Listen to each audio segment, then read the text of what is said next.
अगर राजस्थान सरकार या सूरतगढ़ सरकार दोनों में से कोई भी सिटी पर थोड़ा सा ध्यान देना तो ये एक अच्छी टूरिज्म सिटी बन सकती है। देखो, एक बात समझना मेरी कि राजस्थान के अंदर बाहर की पब्लिक जब घूमने आती है, राजस्थान को जो सबसे अलग बनाता है वो है यहाँ का रेगिस्तान। नदियां, पहाड़, झरने तो सब जगह मिल जाएगा, लेकिन रेगिस्तान भारत के अंदर सिर्फ राजस्थान में ही मिलेगा। और सूरतगढ़ में रेगिस्तान के रेत के जो टीबे है ना, इतने बड़े, इतने ऊंचे है ना, कमाल के टीबे है भाई। इतने तो सम के रेगिस्तान में भी नहीं होंगे। मैं पूरा लाइव दिखाता हूँ आपको, एक बार देखना, ये पूरा व्लॉग देखना। वो जो सामने है वो पूरा सूरतगढ़ है, ठीक है।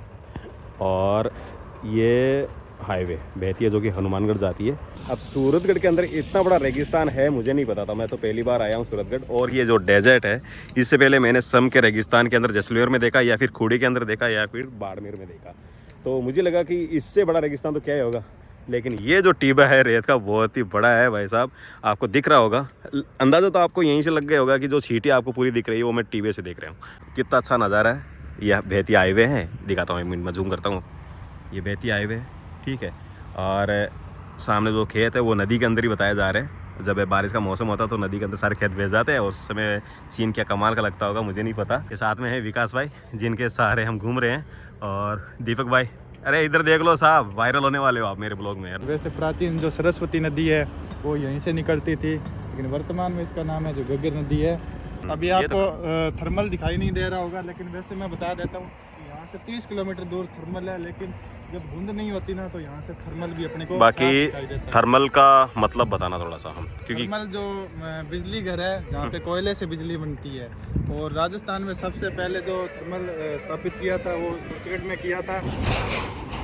तो जिस घग्गर नदी का हम जिक्र कर रहे थे टीले पे खड़े होके, उसको मैं नज़दीक से दिखाता हूँ आपको एक बार। ये है वो घग्गर नदी, जिसको प्राचीन काल में सरस्वती नदी कहते थे। और इसका जो पानी है ना वो रुक गया है, आगे खेतों में नहीं जाता। और सबसे इत्तेफाक वाली बात ये है कि ये जो नदी है वो उधर से आ रही है। मैं दिखाता हूँ एक बार, रुको। ये देखिए, बीच में रेलवे लाइन है, वहाँ जो आप खेत देख रहे हैं वहाँ से वो नदी बहते हुए आगे जाती है, ठीक है। वहाँ पे रुका हुआ पानी है, आगे खेत आपने देखा, मैंने आपको दिखाया था ऊपर से। तो अभी क्या है ना कि बारिश है नहीं, और बहती हुई नदी अभी बंद होगी, सरस्वती नदी, ठीक है। क्यों बंद है, कैसे बंद है, नहीं पता। उसके बारे में आपको पता है कुछ?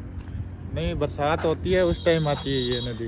इस नदी के जस्ट 25 किलोमीटर चलने के बाद में जो सभ्यता है हमारी कालीबंगा सभ्यता, और जो रंग महल है वो इसी नदी के पास में है। अच्छा, इसी नदी के मत कालीबंगा, पीलीबंगा वो सभ्यता है, मोहनजोदड़ो वाली।